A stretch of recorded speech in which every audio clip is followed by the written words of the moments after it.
Well, I see some people starting to join.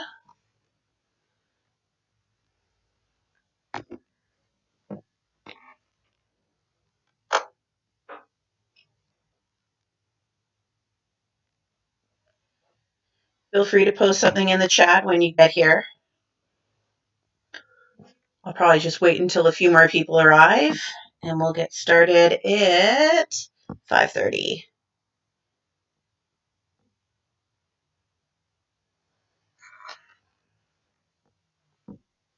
But I'm monitoring the chat on my tablet, so feel free to say hello, and I will try to respond to anyone who posts anything there.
So for those of you who are just arriving, this is a presentation I made for the SFU choir to go over the basic Royal Conservatory of Music program for what used to be called preparatory and basic rudiments.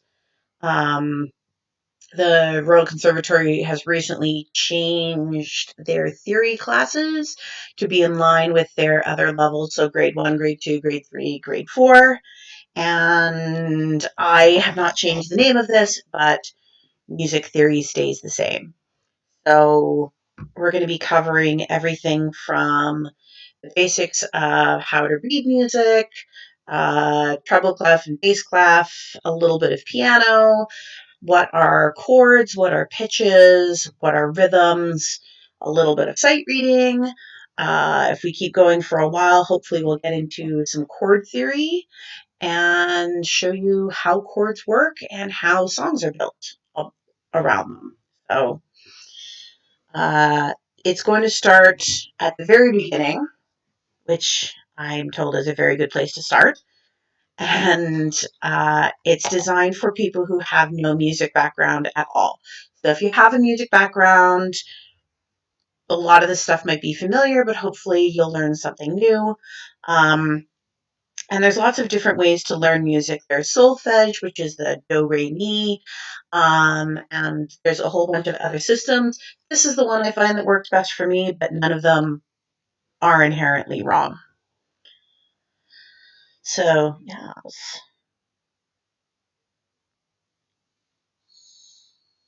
Well, I see a few more people have joined up. There's also about a 30-second delay between me talking and it showing up on YouTube. So if you say something in the chat, and feel free to use the chat as much as you like and ask questions or make comments, but it'll take about 30 seconds for me to see it or respond to it. So please be patient with the vagaries of internet connection in this post-apocalyptic era.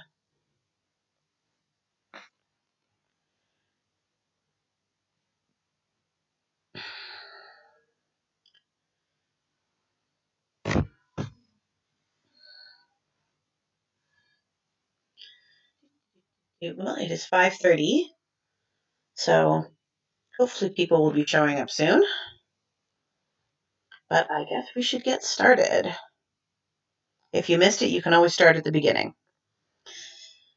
So, The resources that I used, like I said, these will have changed a little bit in that the Royal Conservatory of Music, which is RCM, has the theory syllabus, and the theory syllabus is a little different than it was.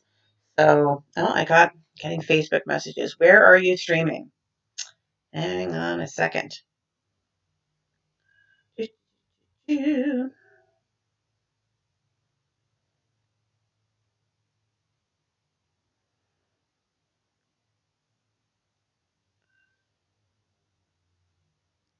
I did post in the event, I swear.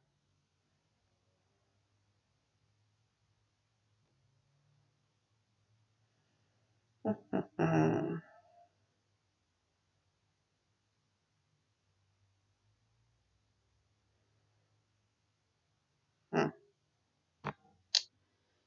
One second. Apparently, some people are not seeing the posts about the live stream.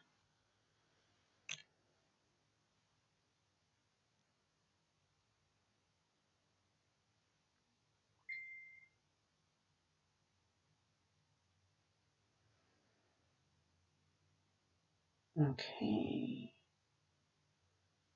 Oh, a few people are saying that they can't find it. So let's send it.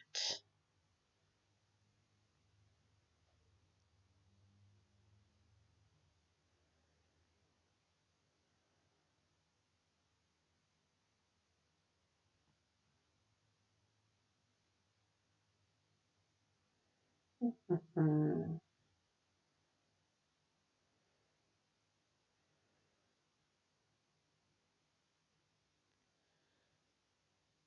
Hopefully, we'll get everybody up here as soon as possible.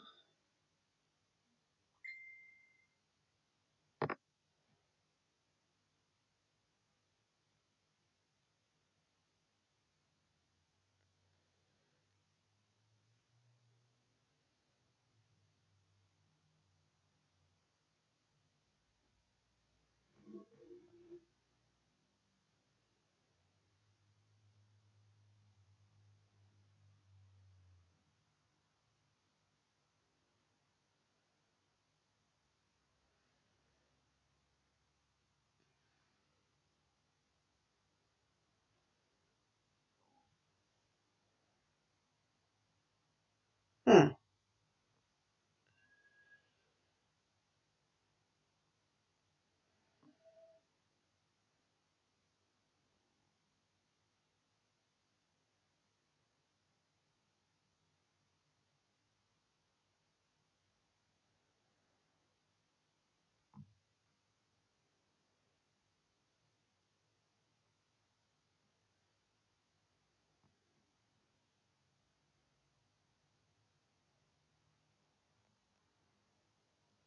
And I will post in the Facebook groups.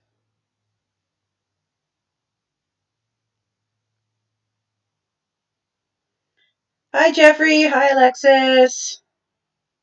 Or it's Alex.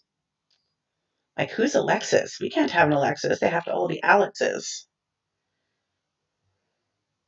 If you're not in the SFU choir, just trust me that that joke is funny. And I'll post it in the main choir group as well.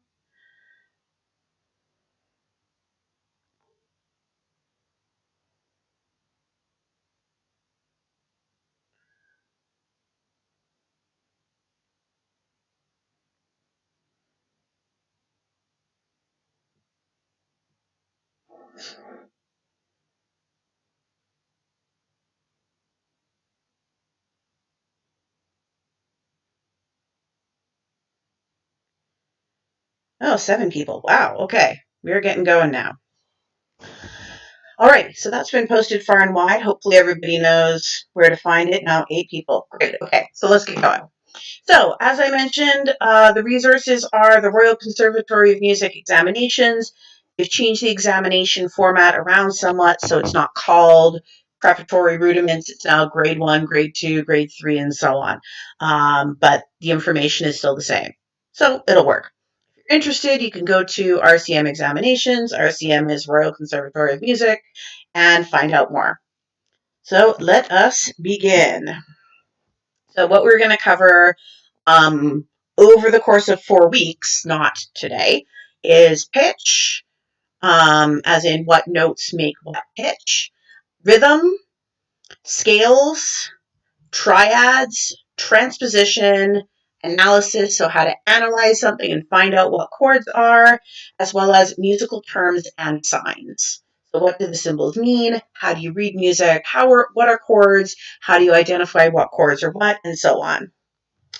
Alrighty. So starting at the very beginning, pitch. So a note is the name of a sign that represents a musical sound. So every sound that you make can be represented by a note. It's written on a set of lines called staff. What used to happen about 500 to 1,000 years ago is somebody would write a letter, say the letter C, because that was the pitch C, and then a line right next to it. And so every pitch that was on that line was C, and then above that was D, and then E, but it got hard to judge where everything was. And sometimes it would be an F or a G or whatever else it is. And then they added more lines, and they added 3 lines, and then 4 lines. They got up to 6 lines, and eventually decided on 5 lines, so that you would have a good idea of where all of the notes were without it being too many lines to be able to distinguish it.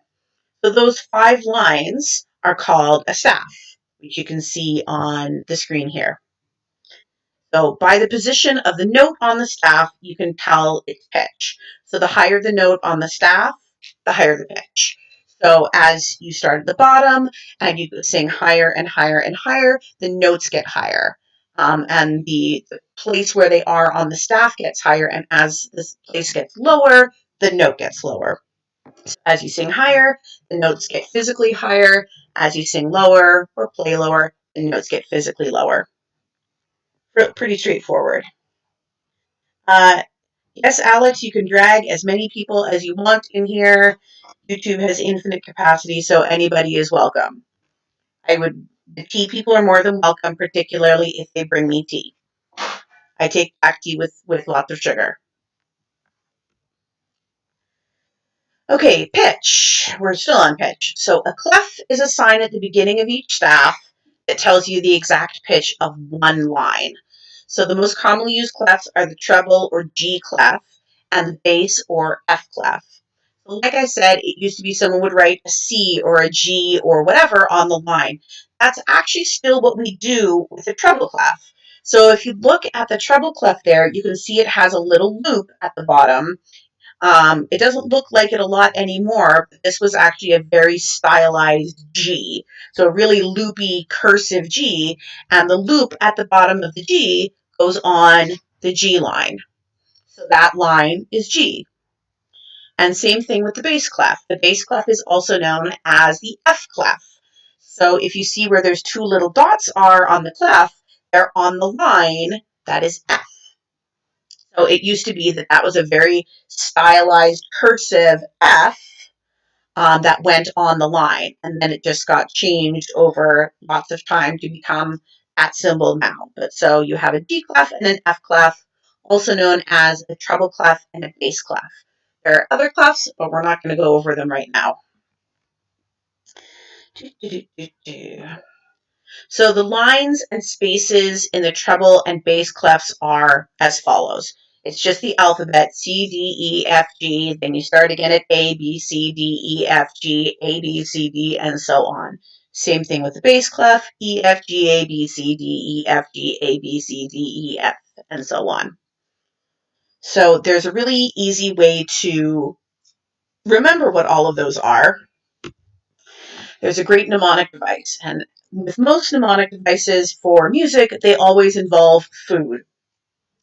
So if you look at the spaces on the treble clef or the upper clef, the lines spell out every good boy deserves fudge. So the notes on the bottom are E, on the second line is G, the third line is B, the fourth line is D, the fifth line is F.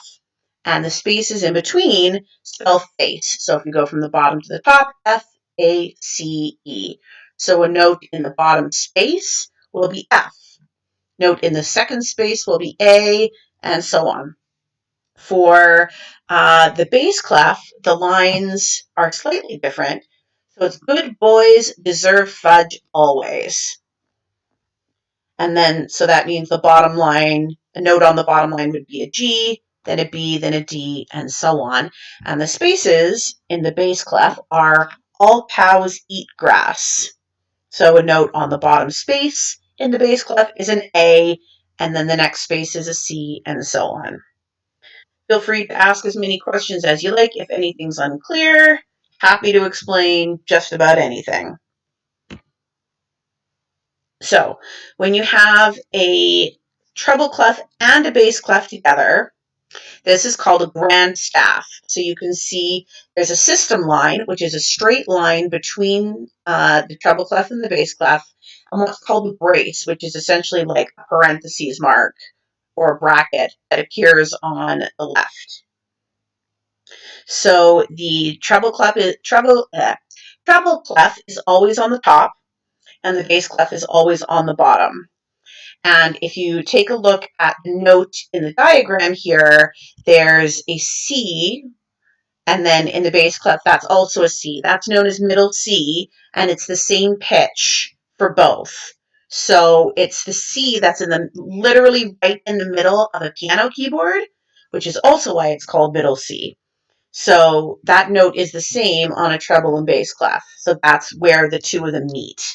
And it's just written that way because of piano, so left hand, right hand. You play the bass clef with the left hand, treble clef with the right hand. And so that's why it's indicated that way.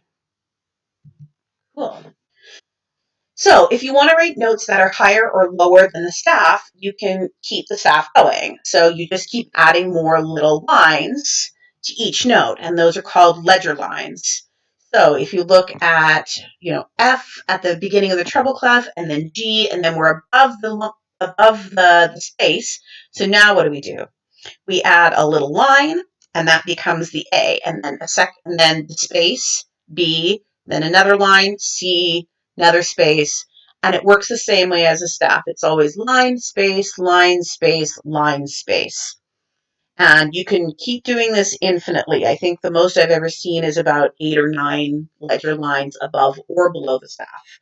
And it will just keep going as long as you have more notes to play. So the little lines that aren't part of the staff are known as ledger lines, and they can keep going as high or as low as you're able to sing or play. So next up is rhythm.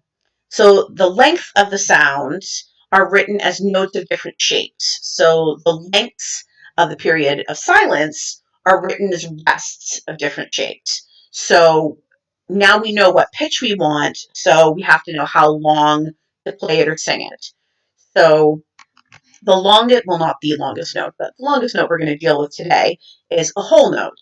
So that note is just the circle here, circle at the top, without what's called a stem. So you see the lines that come off the other dots, those are known as stems.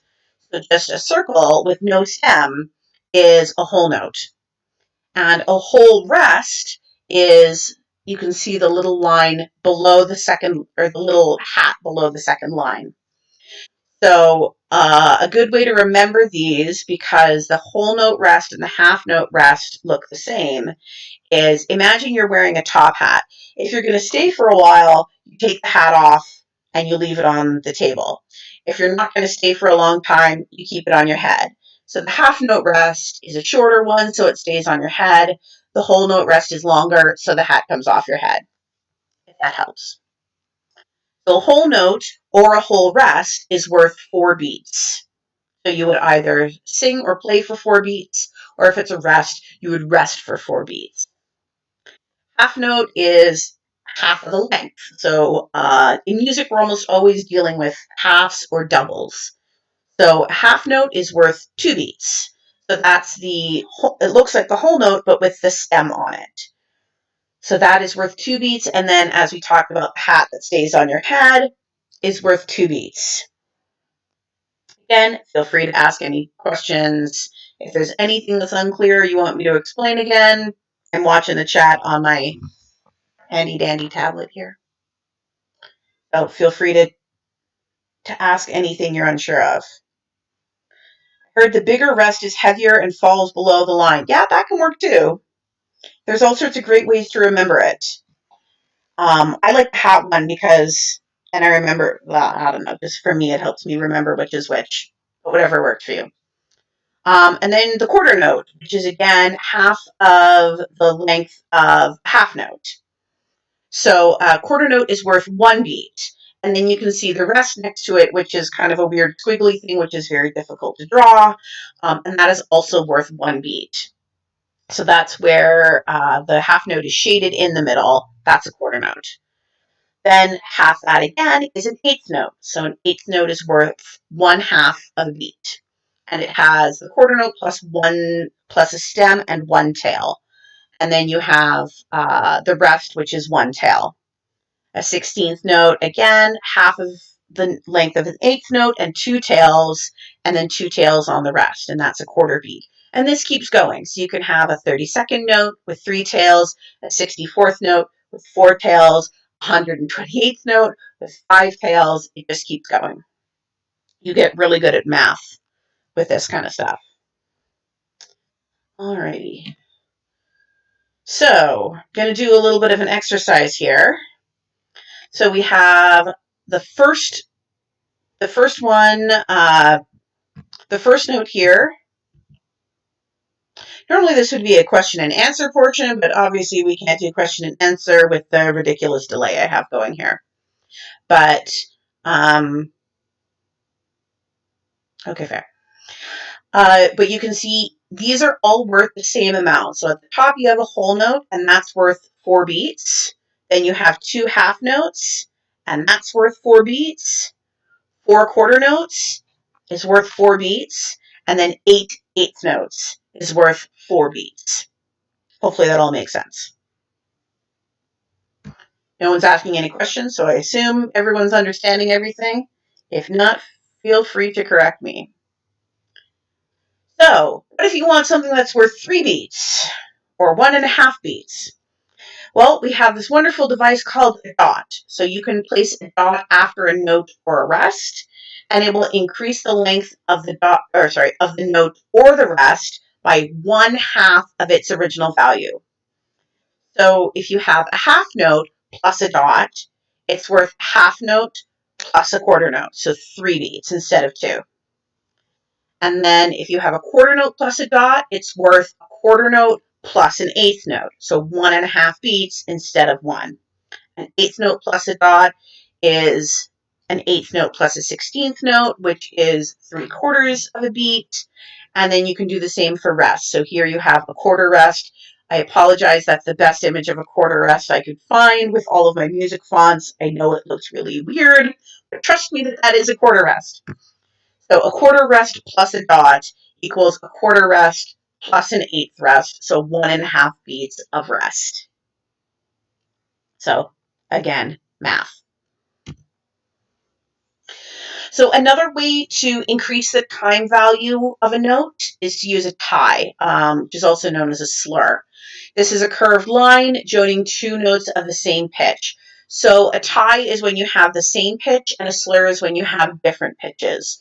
So yeah, a tie shows that the second note is not to be sounded, but the first note is to be held for the combined duration of both. So if you can see in the example, you have a half note and then a quarter note, and then you have the slur between them, and that means you'll hold that note for 3 beats instead of just 2. You're not going to hold the first one and then re-articulate the second one. You hold it for the full length of both. So it looks the same as a slur, but a slur takes place when that curved line goes over different pitches. So if you're singing a scale, if it's slurred, it would be ah instead of where you separate each note. So the slur keeps them all together. A tie is when you have 2 of the same note being held for a longer value. Alrighty. No questions? Great. Let's keep going. This is where I would normally have you all clapping out the exercise, but have a look at these and see how they work. I'm going to clap them out, and if you want to clap along with me, that's fine. It's a great way to just work on a little bit of sight reading. So let's do the first one. 1, 2, 3, 4.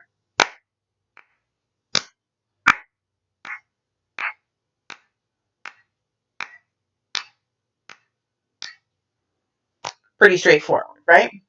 Okay, so the next one has the quarter notes and rest. So let's do that one. 1, 2, 3, 4.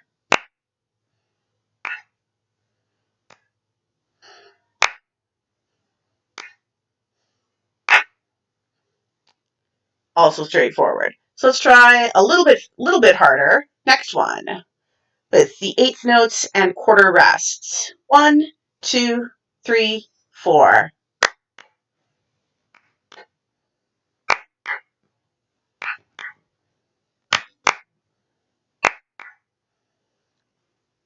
A little harder. Now let's get a little harder still.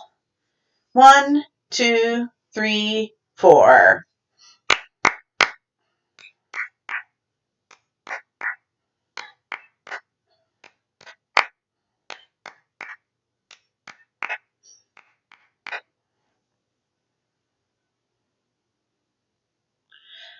That one hopefully makes sense to everybody. Oh, now I actually have to do some thinking. Okay, so the last exercise, this one's a little harder, so I'll count it in a little bit slower, so hopefully you can have some chance to do it. So, 1, 2, 3, 4.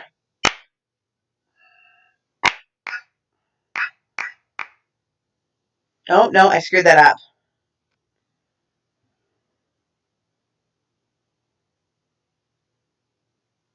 Nope, I just counted that wrong. That is not correct. 2, 3, 4. 1, 2, 3.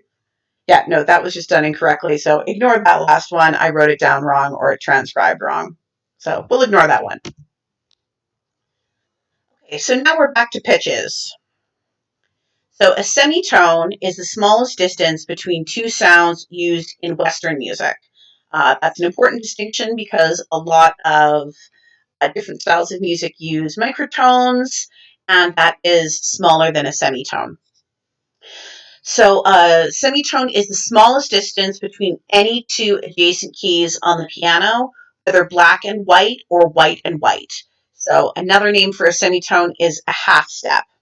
And I'm going to see if I can switch this out here and show you on the piano.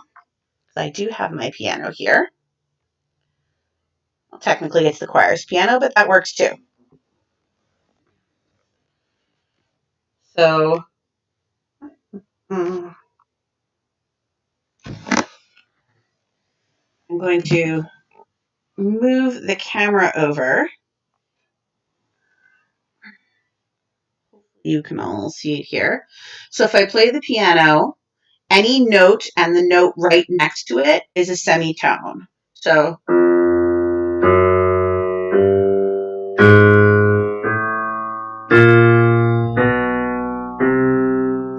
sometimes it's two white notes together, and sometimes it's a white and a black note. But anytime you play every single note, any key and the key immediately next to it is a semitone. So this to this is a semitone. This to this is a semitone. See if I can get a better view here. So that is the Jaws interval.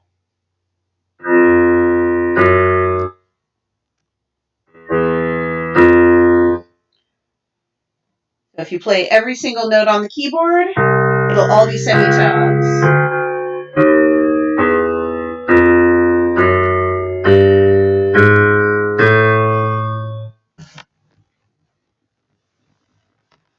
So those are all semitones, and they're all half steps. So tones, semitones, and accidentals.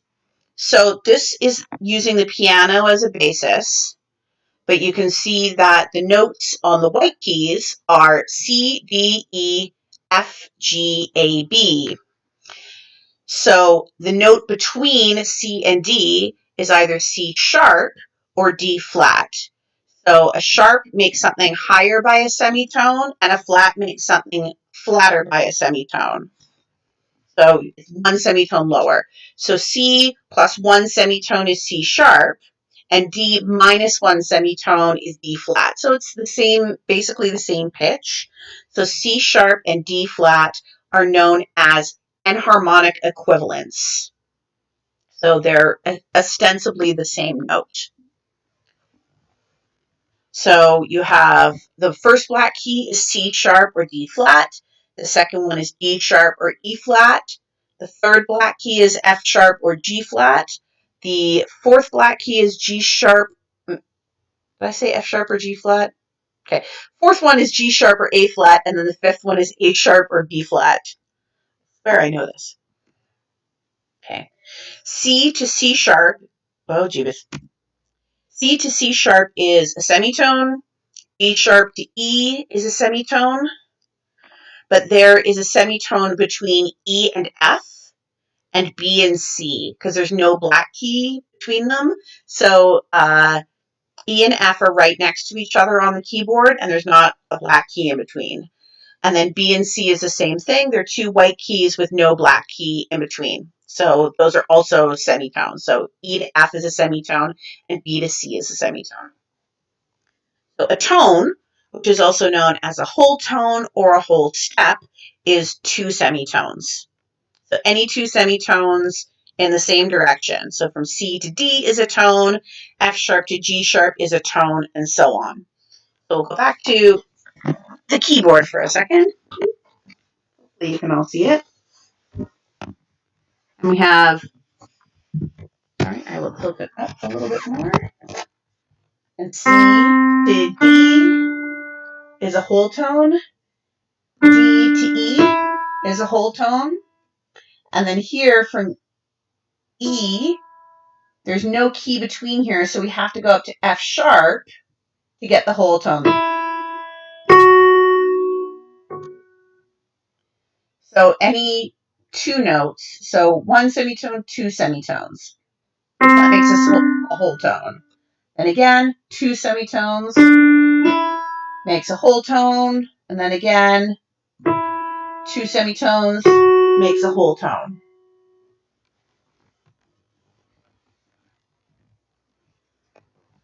Feel free to ask questions as we go. No one's asking questions, so I'm just assuming everyone understands everything. Okay, so an accidental affects all the notes on its line or space for one measure unless canceled by another sign. So as we talked about sharps and flats, so a sharp raises the note by a semitone. So if you see a G and it has a sharp next to it, you play it or sing it one semitone higher. Same thing with a flat, it lowers the note by a semitone. So if you see a G and it has a flat next to it, then that G is now a G flat. So it's down one semitone. And all the G's in that bar are going to be sharp or flat. Oh, that is not what the natural looks like. I don't know what happened there. That is not what a natural symbol looks like. I'll fix that later. So if you imagine the sharp symbol that's missing, let's see if I can actually do this. So a natural symbol is basically, yeah, like that. That's the natural symbol. Don't know why that happened. So natural cancels out the accidentals for that. So if you see a G flat, all the G's stay flat in that bar until you see a G natural, and then they're natural for that bar, for the rest of the bar from that point forward. Same thing if you have a sharp. If it was like an F sharp and then you have an F natural, then it's F natural for the rest of the bar unless there's another accidental. So they stay in effect until there's till something else changes them or until you get to the end of the bar. Cool. Glad you're liking it so far. A double flat lowers the note by a whole tone. So a G double flat is the same as an F, because G flat is a G flat, then G double flat becomes an F. Oh, someone put a natural sign. Yay. Yeah, show that one. Thank you for finding that. Yes, that is what a natural sign looks like. Sorry, I'm having wonky things happen with my music fonts. So the same as a double sharp. A double sharp is just a little X symbol. You don't see these very often. They're not super common, but they do exist. So a double sharp is two sharps, so it raises the note by a whole tone or two semitones. So a G double sharp becomes an A, whereas something like an E double sharp becomes an F sharp, because E to F is one semitone and F to F sharp is one semitone. So E double sharp is the same as F sharp, if that all makes sense. And then again, all of these accidentals stay in effect for that note. So it only affect, if it's a G sharp, it's only affecting the G's until you get to the end of the measure, or unless there's another accidental to cancel it out. And someone asked me about this. They're not cumulative. So a sharp, like if you have a G sharp and then you have a G flat, you play G sharp and then you play G flat, it doesn't lower it by one semitone. It just changes it right to G flat. So it's not like a sharp plus another sharp equals two sharps, or a sharp plus a flat cancels each other out. So a sharp plus if you see a G sharp and you see a G double flat, you play a G double flat, because that's what's written. Okay, why are they used? So this is fairly controversial, but is a thing that does exist. Is if you're in a wonky key signature that has lots and lots of flats and sharps, like say you're in G flat. You're in G flat major, and you're in a bar that has a whole bunch of A flats, and then you want an A natural in there. In many cases, it's easier to make that a B double flat than it is to just constantly go A flat, A natural, A flat, A natural, A flat, A natural, A flat, A natural.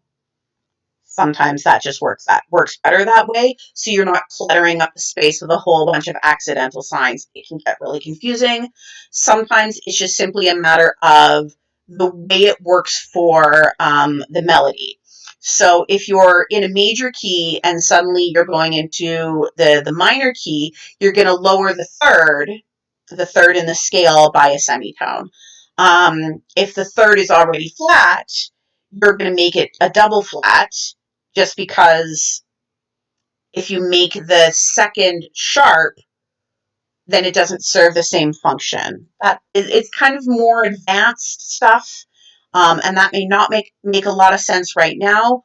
It's just used to make, once you really know the theory well, it makes more sense to see it work that way, even if the way it's written isn't as pretty, I guess.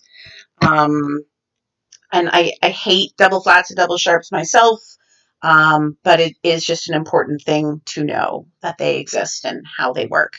Um, yeah, there are people who do entire degrees in music theory who will argue the necessity of double sharps and flats, and I have had that argument. Um, so don't recommend them, but they are a thing that exists.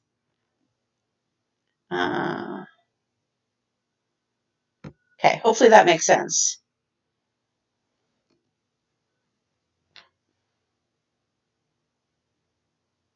Cool. A group of one or more sharps or flats placed right after the clef sign is called a key signature. So this affects all of those letter names throughout the piece unless canceled by an accidental or a new key signature. So when you start a piece, you want to find out what key you're in. And so at the very beginning, you're going to have your clef. You're going to have your time signature, which we'll get into a bit, and you're going to have your key signature. And the key signature tells you what key we're playing in and what of the notes are sharps or flats. And so this will stay the same throughout the whole piece. Again, unless you have an accidental or unless the key signature changes, and then it becomes a new key signature, and you keep going along in that key signature again until an accidental or a new key happens. So, yeah, we would normally do this exercise, but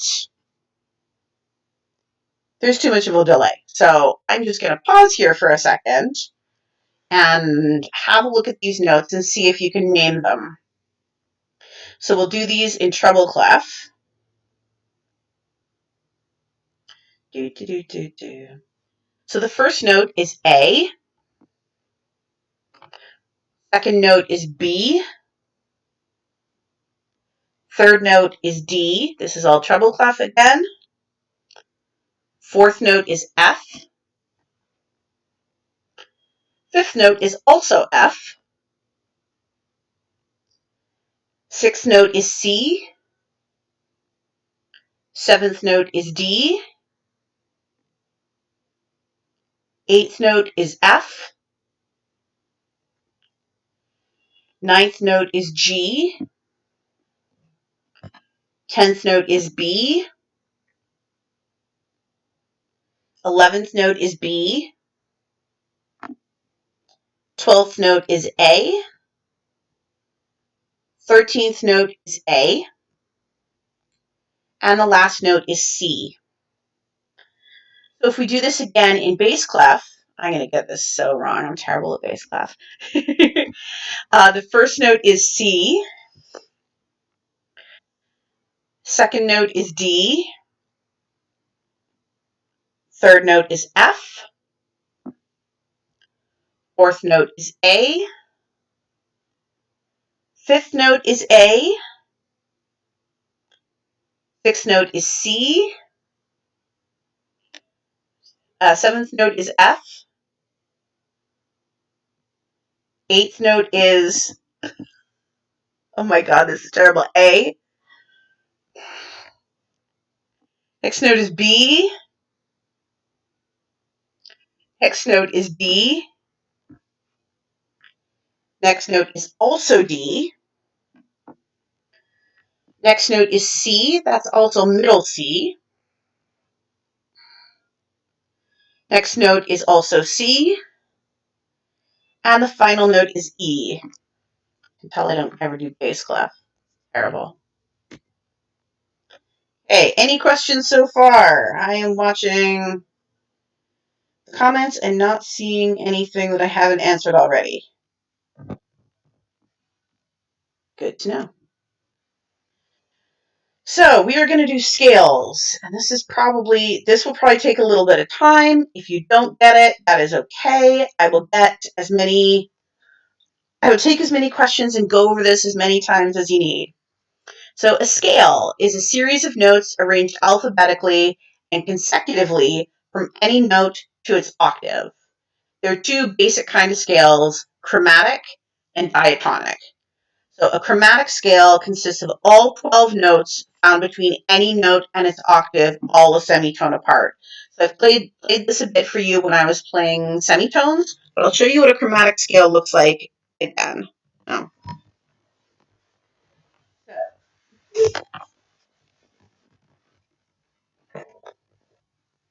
I'll apologize for the potato quality. So.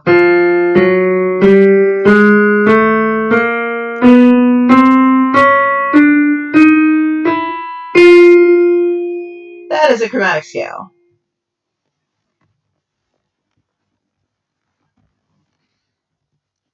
So a diatonic scale consists of only 7 notes between any note and its octave. That's the scale we're the most used to, in that it's kind of the do, re, mi scale that most of us has heard. So these 7 notes are spaced out in a series of tones and semitones, and the order or arrangement of the tones and semitones makes different kinds of scales. So all major scales are played in the exact same pattern, so in the same order of tones and semitones. Minor scales are the same order, and then other diatonic scales are played in the same order of tones and semitones. So in the major scale, the tones and semitones occur in the same order. So every major scale, tones and semitones are in the same order. And that order is tone, tone, semitone, tone, tone, tone, semitone. Hopefully that makes sense. This is a good one to write down because once you know this pattern, you can play literally every major scale in every single key. That's all you have to know is tone, tone, semitone, tone, tone, tone, semitone. So if we were to play this, for example, we start on C. C is the only note we can start on where the tones and semitones are in the right order, or we only have to play the white notes. So if we watch C major scale, so we start on C, then we play a whole tone, then a whole tone, then a semitone, then a whole tone, then a whole tone, then a whole tone, then a semitone, and we're in C major. If we were to start on F, we play it a little differently. So we can't just do the white keys. So we start on F, then a whole tone, then a whole tone, then a semitone, then a whole tone, whole tone, whole tone, semitone,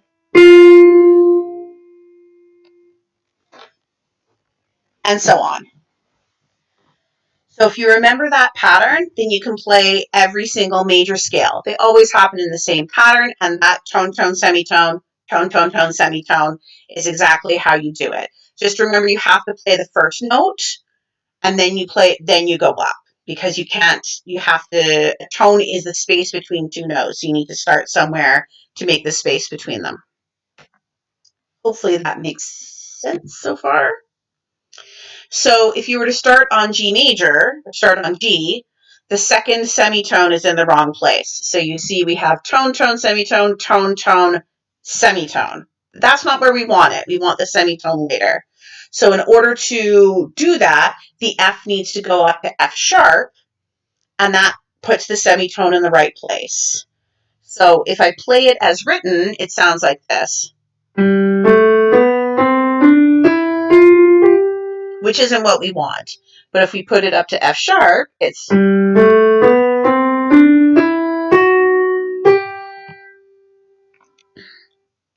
now we have a major scale. So same thing we did with F. If we only play it on the white notes, we have the semitone in the wrong place. Here we have tone, tone, tone semitone, which isn't what we want. So that B needs to become a B flat so that we get the semitone between 3 and 4. So if I play it as it's written here, it sounds like this, which isn't right. So if we lower the B to B flat, it becomes this. Oh wait, sorry, where am I? And now it's right because we lowered the B flat, so we go back to the pat, and that fixes the pattern. So we have tone, tone, semitone, tone, tone, tone, semitone. All of that is making sense. So for convenience, instead of writing an accidental every time the sharps or flats are gathered together and placed at the beginning of each staff right after the clef, and that's known as the key signature. So for example, when we played in G major, we noticed that the F was sharp, so we just put one sharp at the beginning, like it says there for G major, and that means F is just always sharp, unless there's an accidental or unless we move to a different key. So we have that F with the F line, both in the bass clef and in the treble clef with the sharp on it, so that way we know that F is always sharp. Every time you come across it, we make F sharp. And then 2 sharps is D major, 3 sharps is A major, and so on. We'll get into how to do that and how to remember it. But we just put these sharps or flats at the beginning of every piece and on every line just so we remember it, because I never remember the key signature. Excuse me. And that way we just know that those sharps or flats are always there, and they always appear in the same order. Any questions so far? Doing okay? Nobody's chatting? Alex, nobody's brought me any tea yet. I'm very disappointed. So if you could, get on that. So sharps always appear in the same order. So it's F, C, G, D, A, E, B. So your first sharp is always F sharp. Your second is always C sharp. Third is always G sharp, and so on. So the mnemonic device to remember this is Father Charles goes down and ends battle. So the flats appear in the literally exact opposite order. So B flat is always your first flat, and then E flat is your second, and A flat, and so on. And for that, the mnemonic device, Katie, I brought you a beer. Katie didn't bring me a beer. I'm disappointed. Somebody could drop off some sangria. That would be just great. Okay. Max amount of sharps, flats in any key signature. There actually isn't a maximum. You can just keep going. We'll get to the circle of fifths and you'll see kind of what the standard is. But you can actually keep going into some pretty ridiculous areas and just keep adding. Once you get past 7, you get into double flats. So you could, in theory, have double flats or double sharps in your key signature. Um, Only weird people do that, like the theory nerds and the composers who don't have a lot to do with their time. 7 is even a lot. You'll almost never see 7, but you could theoretically just go infinitely. Um, but yeah, you'll 7 is typically the most you would ever see, and even that's a lot. So mnemonic devices for flats also works the same way as the sharps. It's just the exact opposite. Battle ends and down goes Charles's father. So it's a wonderful mnemonic device that works backwards and forwards. So that's a good one to remember. So we will get into circle of fifths and all that kind of stuff later as we get into key signatures because we get a little more complicated. So the degrees of the scale may be numbered in Arabic or Roman numerals. So you will have, when you sing a scale, if you're in the SFU choir, you will know the warm up we always do. 1, 2, 3, 4, 5, 6, 7, 8. And so those are numbered here. And they're also repeated underneath in Roman numerals. So 1 is known as the tonic. 5 is known as the dominant, and 4 is known as the subdominant. There's one for every degree of the scale, but we're not going to go over them all today. That is advanced theory, which we will get into later. A virtual tea. I don't know. It's not the same. Looks nice though. I'll make myself some real tea later. So tonic is number 1 because that's the tone that we're in. That's the key signature we're in.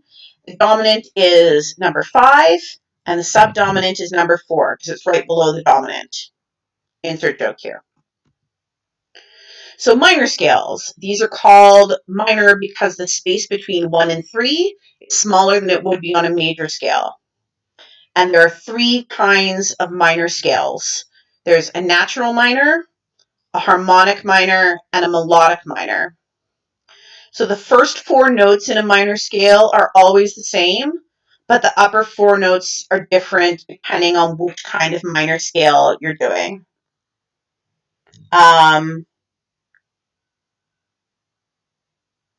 Okay, Jeff, the lower cases are referring to chords. So the Roman numeral signs for chords we will get into, and then uppercase is a major chord, and lowercase is a minor chord. But for degrees of the scale, we don't use the lowercase Roman numerals. So we're just talking about the notes and not the chords yet. So that's why they're all uppercase Roman numerals. But we'll get into that. Cool. So for minor scales, the first 4 notes are always the same, and the upper 4 notes are different depending on the kind of minor scale you're doing. But the patterns are like a major scale. They're always the same. So the pattern for a natural minor scale is always the same. Harmonic minor is always the same. Melodic minor is always the same. Natural minor. The pattern for a natural minor scale is tone, semitone, tone, tone, semitone, tone, tone. So semitones occur between 2 and 3 and between 5 and 6. So if I were to do, let's see if I can do this. So we start on C, and then semitone, tone, tone, semitone, tone, tone. So we start on C, tone, semitone, tone, tone, semitone, tone, tone. So that is a natural minor. Hopefully you can see that. Nope, you can't see that, so I will play it again. Sorry, the alignment is wonky. Oh.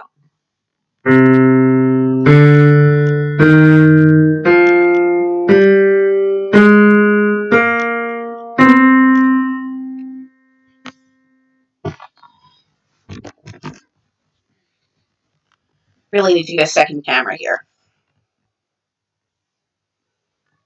Can you actually see it this time? Yes, great. Okay, so the semitones in a natural minor occur between 2 and 3 and between 5 and 6. But for a natural minor, the pattern always stays the same. So it's always tone, semitone, tone, tone, semitone, tone, tone.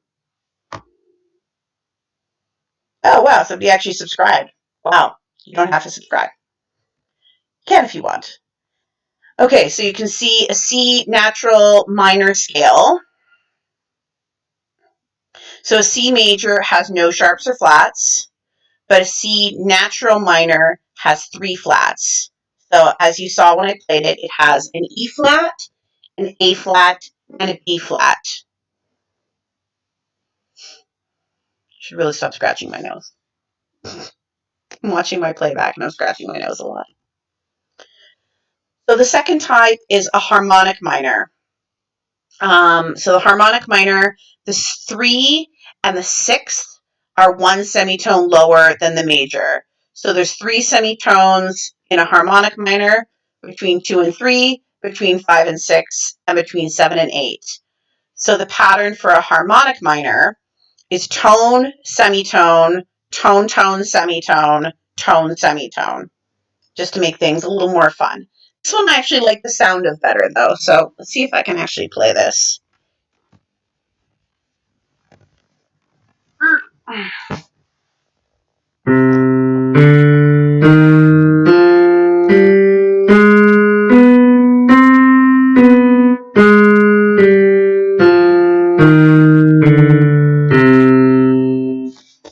If I make that a little higher so you can get a better view here. So.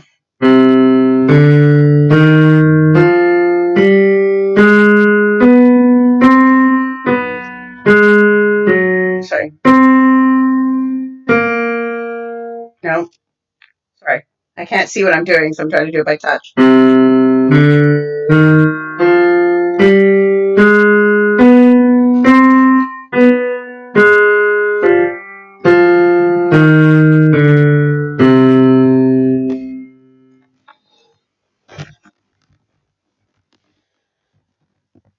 Alrighty.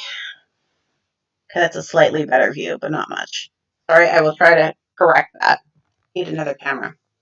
The melodic minor. The melodic minor is played differently on the way up than it is on the way down.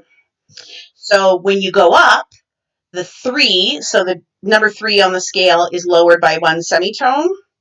And then when you go down, 3, 6, and 7 are lowered by 1 semitone, which is the same as the natural minor. So it's called a melodic minor because usually when you're playing a melody, and you want it to be minor, this is how you would write it, if that makes a little bit of sense. So yeah, let's see how we do here. So this is the only one that is played differently on the way up versus the way down. So that's an important distinction, is melodic minor. Ascending, 3 is lowered 1 semitone, and descending 3, 6, and 7 are lowered by 1 semitone. So you can see how it works. I will play it here.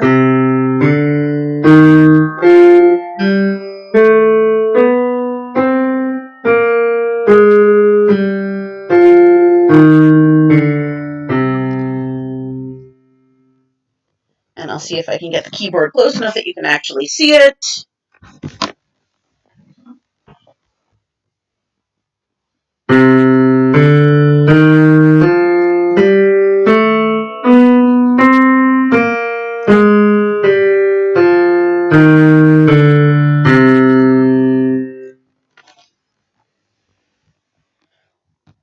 Why so many scale types? Oh God, getting into philosophical questions. Um, Harmonic and melodic minors, natural. Nope, we'll start at the beginning. Okay, a natural minor is if I play C major, then the equivalent minor of C is A minor. So there's no sharps or flats in C major, and there's no sharps or flats in A major. So the natural minor is just playing straight through the scale with in the key signature that we're in. So C major is this, and then a natural minor is this.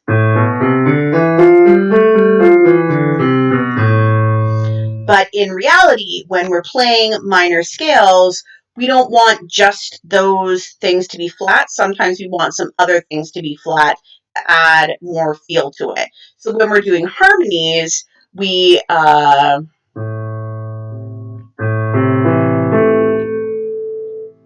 sometimes we want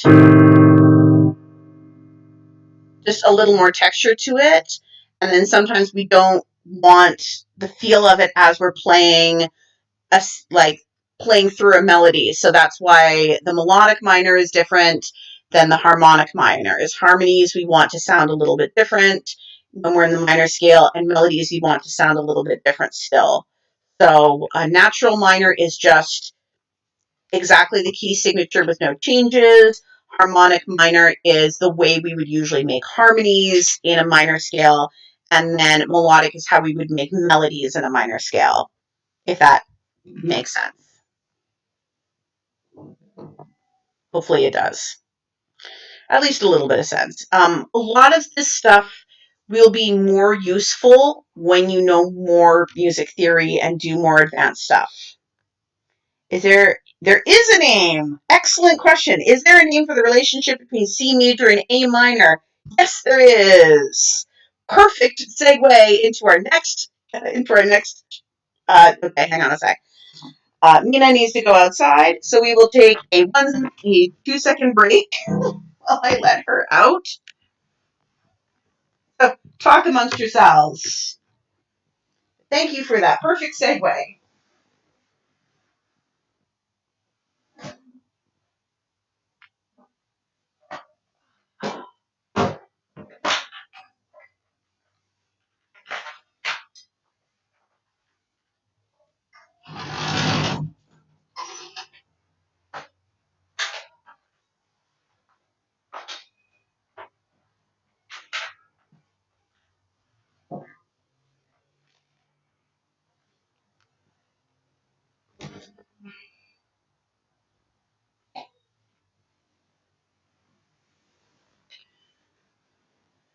Okay, here we go. So for a minor scale, we use the key signature of the flats or sharps in the natural minor. So like I was saying, with C major, we have no sharps or flats, and with A natural minor, we have no sharps or flats. Right. So for a C natural minor, we have B flat and E flat and A flat. So we write the key signature of E flat, which is the key signature of E flat major, which has 3 flats in it. So that makes C minor a relative minor of E flat major. So they both have the same key signature. So E flat has 3 flats, C minor has 3 flats. So they're relatives because they have the same kind of DNA. So C minor is the parallel minor of C major. They just look similar. Does that all make sense? Cool. So yeah, parallel minor versus relative minor. And we'll talk about that as we get into circle of fifths, which is where we are right now. So the circle of fifths. So if you can see, all of the numbers on the outside of the circle are major, because the little lowercase m means minor. So at the top we have C, which is C major, and its relative minor is A minor. And then as you go to the right, we have G major, D major, A major, E major, B major, F sharp major. We go to the left, we have F major, B flat major, E flat major, A flat major, D flat major, G flat major. So this is something very important, just known as circle of fifths. So from C to G is a fifth. So if we start, unplug the keyboard.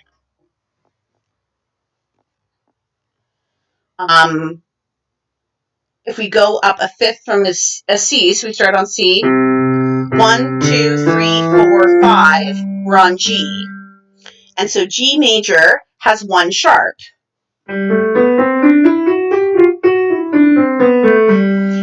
Then we go up to D major, so that's a fifth up from G, so we start on G, 1, 2, 3, 4, 5, and D major has two sharps.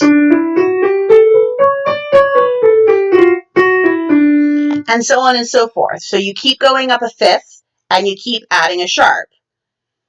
And each time. So G major has one sharp, D major has two sharps, A major has three sharps, E major has four, B major has five, F sharp has six.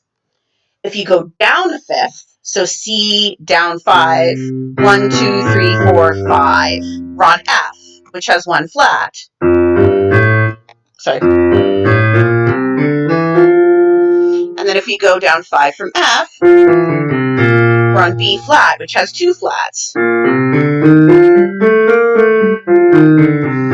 And so on and so forth. E flat has three flats, A flat has four, D flat has five, G flat has six. And then it's the same thing with the minors. The relative minor of C minor, the relative minor of C major is A minor, and then A minor has no sharps or flats. You go up a fifth to E minor, one sharp. Up a fifth to B minor, two sharps, and so on and so forth. Sharps to the right, flats to the left. And so that covers all of your key signatures, major and minor, in every possible key. And it works as a perfect circle.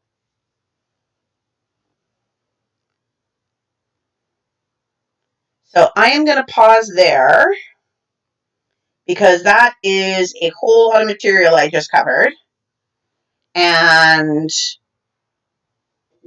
want to pause for questions, see if anyone wants to know anything. Is there anything unclear about what I've covered? Anything you want me to go over again? It's been about an hour, so we'll probably wrap it up here.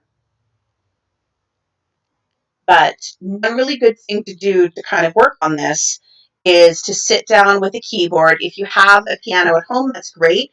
If not, you can go online, and there's lots of virtual keyboards. You can just play with a touch screen on a tablet or with a mouse and just try these patterns of scales. So tone, tone, semitone, tone, tone, tone, semitone for major scales, and start on every single note and try to play each one.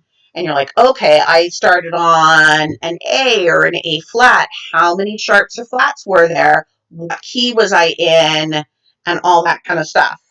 And then try the major. Once you're done trying all the majors, try the minors. Try natural minors. Try melodic minors. Try harmonic minors. Just look at those patterns and try to see all of these different keys.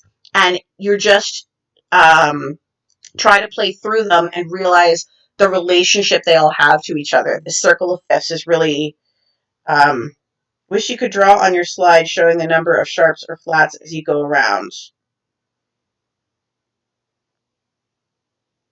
You know what? I can just Google that. Hang on a second. I did the easier circle of fifths. But there are more complex ones, and that is an easy one to Google.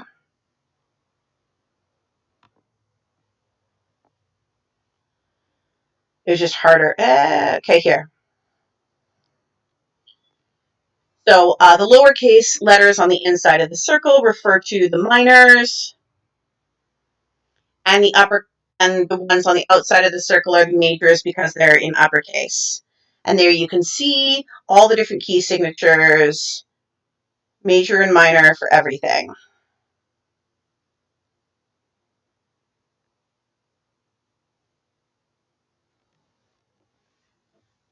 Okay, so I'll name them again. So if we start off at the top of the circle, there's C major. So C major has no sharps or flats. And then if we go up a fifth to G major, so we start on C, 1, 2, 3, 4, 5. We're on G major. So G major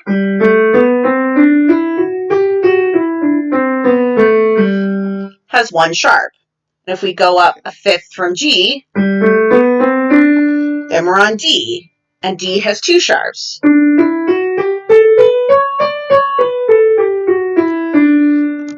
And then up a fifth from D is A, which has three sharps, and then so on and so on and so on. So if we go the other way around the circle and we start at C and we go down a fifth, 1, 2, 3, 4, 5, we're on F.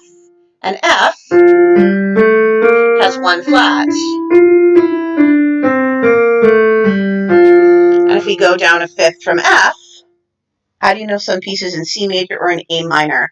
That's where you'll actually notice between the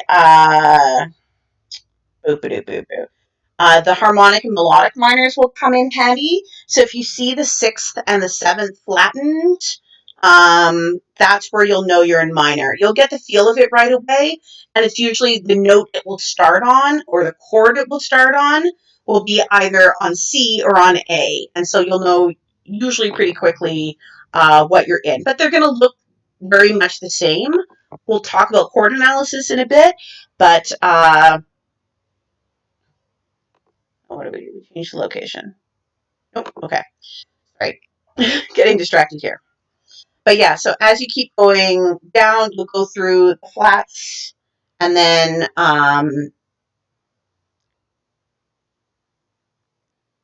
you have too much going on here. So yeah, usually the first chord will start on A in A minor, and you'll see those flat six and sevens that we talked about in the melodic and harmonic minor scales, which would make it a little more obvious. There we go. Any more questions? Anything else anyone want to know or is unsure about? I will go over this again next week. But yeah, have a look at, just Google the circle of fifths, which is what this is, and try it out even on a keyboard on your tablet or your phone or on your laptop or whatever, and try to play some of these scales on your own, follow the patterns, and see how it works out for you. And we'll do a big review of this next week of scales and major and minor and see how everyone is getting along. So any other questions before we wrap up for today?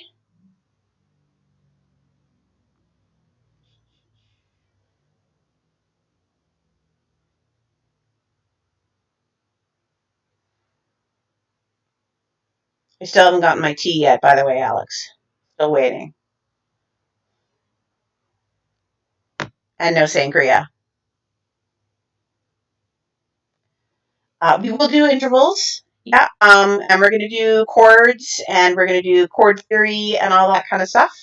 All that is coming, but I don't want to inundate you with too much stuff all at once. This alone is a fair bit to take on, so I don't want it to be overwhelming. And for those of you who know me, which looks like it's most of you, feel free to message me if you have any questions. And yeah, we'll go over more. Okay, but virtual tea isn't the same, Alex. That just doesn't count. It's not warm and sugary and awesome. Jeez. Yeah, we will be going over chords. We will be going over time signatures and rhythms and everything else. So it's all coming, but feel free to ask any questions during the week. And yeah, tune in again next week at the same bad time, same bad channel. Hopefully I'll have a easier time getting the link up. And yeah, see you guys later. Have a great day. Enjoy the apocalypse. Keep up social distancing. And yeah, we'll see you guys soon. Bye.